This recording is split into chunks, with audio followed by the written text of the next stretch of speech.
Hi, Boy Moms. It's Latoya, and this is the last week of our book club for Wild Things, The Art of Nurturing Boys. And for the end of this book, the authors focus on mainly rites of passage and ceremonies and how important they are for our boys. I'll be really honest and say that this is a new concept for me. I didn't have many rites of passage or ceremonies or things growing up as a young girl, and being the baby of the family, I did not witness any special ceremonies for my brother as he was growing up. But as I read the chapters and all of the different points that they made about the things that our boys need to learn and struggle with as they transition from boyhood to manhood, I really realized how important these ceremonies are for our boys. Now, as a single mom, one of my biggest concerns and struggles and fears is just the lack of, a permanent and stable male caretaker for my guys. And, reading this chapter really kind of personified that a little bit more about how important it is for our boys to have men in their lives that are supporting them and encouraging them and that are able to initiate them into these different rites of passage. I know we talked a little bit in the group last week. Another single mom was struggling with, all of the things to do and all of the importance of the men and the role that a man will play in a boy's life, and how do you provide that as a single mom. And I just want to take a minute to encourage all of my fellow single moms to just keep looking, keep praying, seek out leaders in your community, look to your church for men that can stand in the gap and fill in these roles for your boys. I recently joined a church where all of the youth workers are in husband and wife teams, and so it's been really awesome for my boys because they go to their class for kids church and Sunday school, and there is a man in there, and there are other male workers that are leading worship and are teaching them Bible stories and are really there, showing my boys what it looks like for a godly man to worship and serve for God. And I really, really appreciate that. This past week, over Memorial Day, my oldest son was baptized.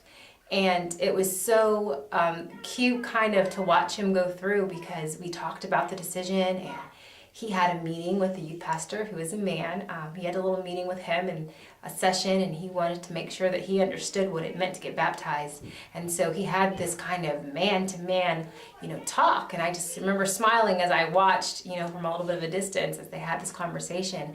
And then again, when the time came for him to be baptized, and I watched as my little 7-year-old stood there with our senior pastor on one side and our youth pastor on the other side, just for this special moment in his life. And it just brought tears to my eyes, and I just thought, wow, like this is so important.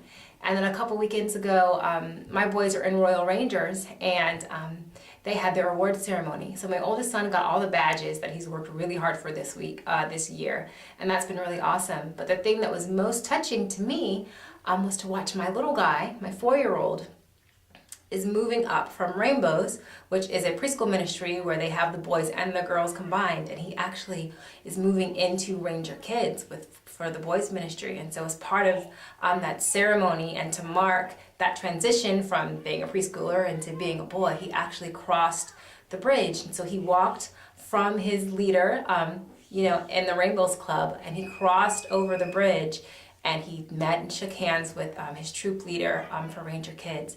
And so I am seeing, even now at 4 and 7, how important these kind of ceremonies are, because I have to tell you, my son was so excited, and he had the biggest grin on his face when he came to me and he said, "Mommy, I am a Ranger Kid now. I'm no longer a Rainbow." He felt such pride and such excitement for what is to come.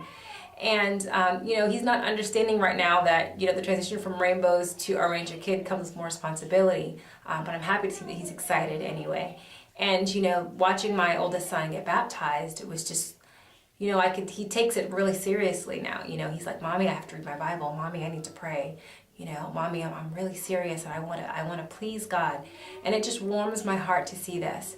And so if you are a single mom, or if you are a mom whose husband is not, active, or he's working, or he's deployed, I just want to encourage you to keep praying and keep seeking, and know that you are not alone. God sees you, and He knows your heart, and He sees your children, and He knows exactly what those boys need to grow into the men that He created them to be, and He will provide for those needs in His own time. So don't despair, don't give up.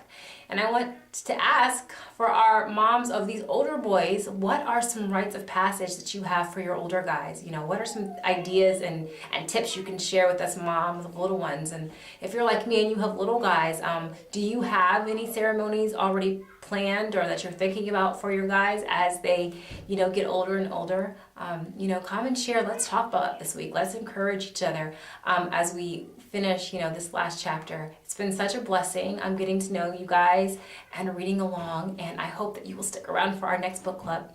Bye.